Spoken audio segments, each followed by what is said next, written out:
Qachon inson chuqur nazar soladigan, mulohaza qiladigan bo'lib qolar ekan desa, insonga bir muammo kelsa, u muammo ham jasadini, ham qalbini qiynasa va shu muammoga yechim topa olmasa, inson chuqur fikrlashni boshlaydi. Ya'ni shu muammodan chiqish yo'lini qidirishni boshlaydi. Chuqur mulohaza qilish natijasida shu muammodan chiqqandan keyin inson har bitta narsaga chuqur qaraydigan bo'lib qoladi. Yuzaki qarab keta olmaydigan bo'lib qoladi. Shu insonni chuqur fikrlaydigan bo'lib qolishi, chuqur mulohaza qiladigan bo'lib qolishi hamma joyda yordam beradi. Hamma joyda o'ylab ish qiladigan, o'ylab gapiradigan, bitta ishini o'ylab qiladigan bo'ladi. Aks holda qanaqa bo'ladi desa, aks holda yengiltek bo'ladi odam. O'zi ko'p mulohaza qilishga dangasa bo'ladi-da odam.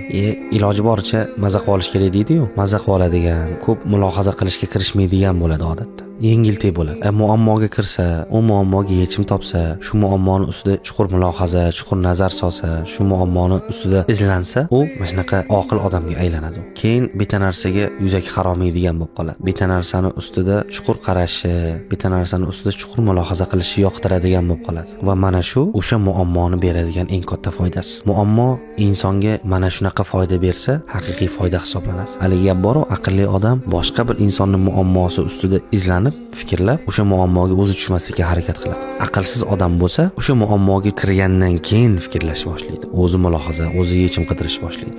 Nodon odam esa shu muammoga kirgandan keyin ham mulohaza qilmaydi. Shunaqa muammolarga botib, insonlik sifatini yo'qotib yashab ketaveradi.